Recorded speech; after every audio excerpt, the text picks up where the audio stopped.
амансыздар ма? Қалайсыздар? Не істеп жатсыз? Біз сабақ оқып отырмыз. Біреу көңілді, біреу көңілсіз енді.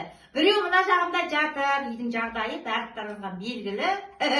Біреу аяғында ұрсып аламыз, одан еркелетіп аламыз, одан айқайлаймыз. Заңды құбылыстар ғой енді. Мына бүгін әкім ренжіп отыр кішкене. Иә.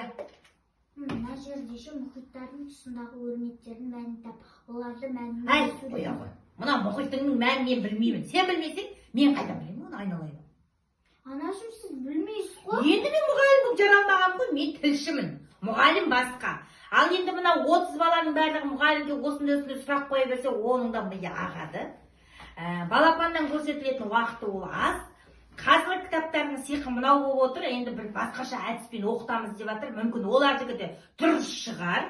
Енді біз баяғының оқып өткен адамдарымыз кішкене бір қиналатын тұстар көп. Мысалы, оп-оңай сұрақты қиыннан қиыстырып әкеп қояды ғой. Соңғы кезде қиналатынымыз бар енді. Балаға көмектескіміз келеді, кейде қателесем ба деп қорқасың. Енді мен бүйтіп отырмын. Ана ретінде мына жерде класс KZ деген сайтқа кіремін. Соның ішінде қазақ сыныбына кіремін. Одан 3-ші сыныпты басамын. Математикасын басамын. Айталық математикасында 5-ші тапсырма дейді.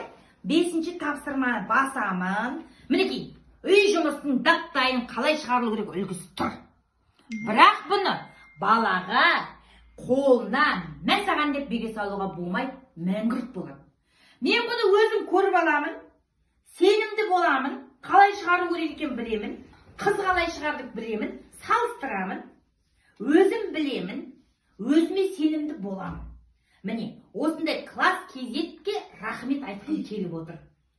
Мұғалімдер құрастырған бірде-бір қателігі жоқ, үй жұмысын қалай орындау керек, шығару жолы қалай, түгел бүге шүгесіне дейін тұр екен.